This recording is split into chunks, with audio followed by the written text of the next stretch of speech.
Meditation and mindfulness have a dark side we don't talk about.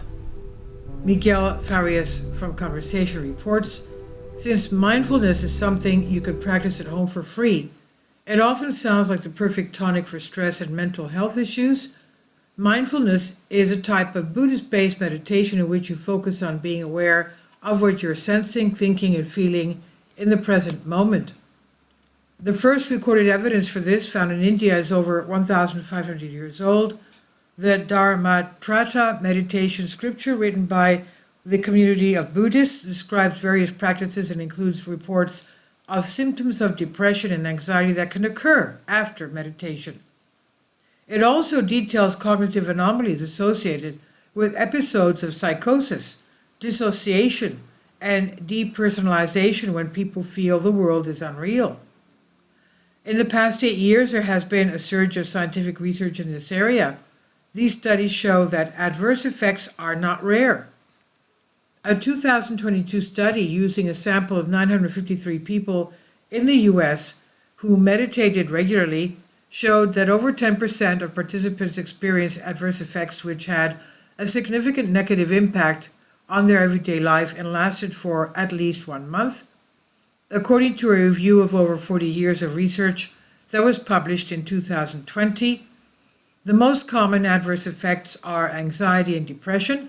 These are followed by psychotic or delusional symptoms, disassociation or depersonalization, and fear or terror.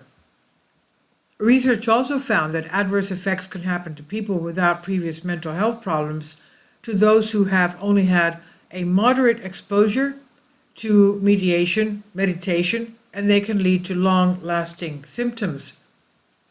The Western world has also had evidence about these adverse effects for a long time.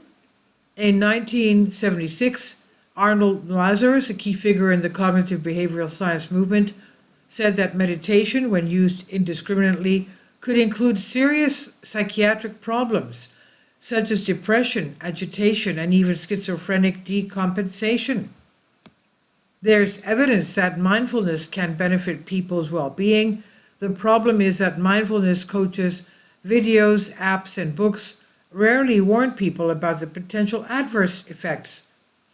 Professor of Management and ordained Buddhist teacher Ronald Purser wrote in his 2023 books, Mindfulness, that mindfulness has become a kind of capitalist spirituality.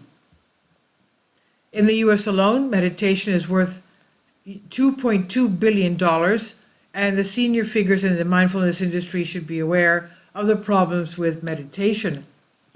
Jon Kabat-Zinn, a key figure behind the mindfulness movement, admitted in 2017 interview with The Guardian that 90% of the research into the positive impacts is subpar. In his foreword in the 2015 UK Mindfulness All-Party Parliamentary Report, Jon Kabat-Zinn suggests that mindfulness meditation can eventually transform, quote, who we are as human beings and individual citizens, as communities and societies, as nations, and as a species, end quote.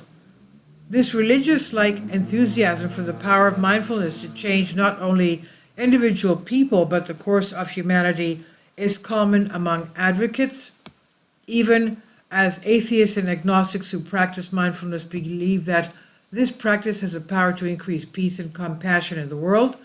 Media discussion of mindfulness has also been somewhat imbalanced. In 2015, my book with clinical psychologist Catherine Wickham, Buddha Pill, included a chapter summarizing the research on meditation adverse effects. It was widely disseminated by the media, including a New Scientist article and a BBC Radio 4 documentary. But there was little media coverage in 2022 of the most expensive study in the history of meditation, since over $8 million funded by research charity the Wellcome Trust. The study tested more than 8,000 children aged 11 to 14 across 84 schools in the UK from 2016 to 18. The results showed that mindfulness failed to improve the mental well-being of children compared to a control group, and may even have had detrimental effects on those who were at risk of mental health problems. Ethical implications. Is it ethical to sell mindfulness apps, teach people meditation classes, or even use mindfulness in clinical practice without mentioning its adverse effects? Given the evidence of how varied and common these effects are, the answer should be no.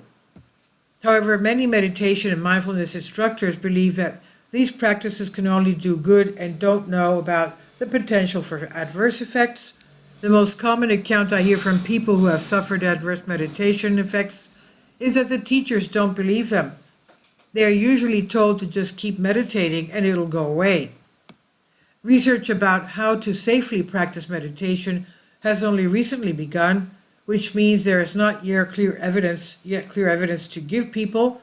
There is a wider problem that the meditation deals with unusual states of consciousness, and we don't have psychological theories of mind to help us understand these states.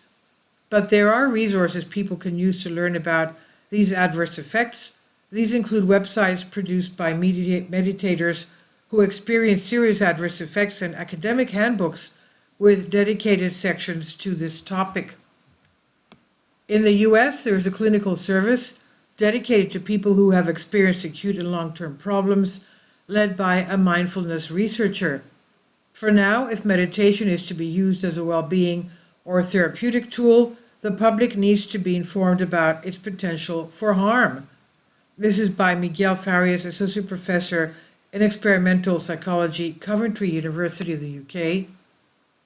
From the conversation, this is on Science Alert. Please leave your comments and thank you for your support. Finally, support my Patreon account. The daily posts are 5 videos daily, and they are totally different from what I have on my YouTube channel.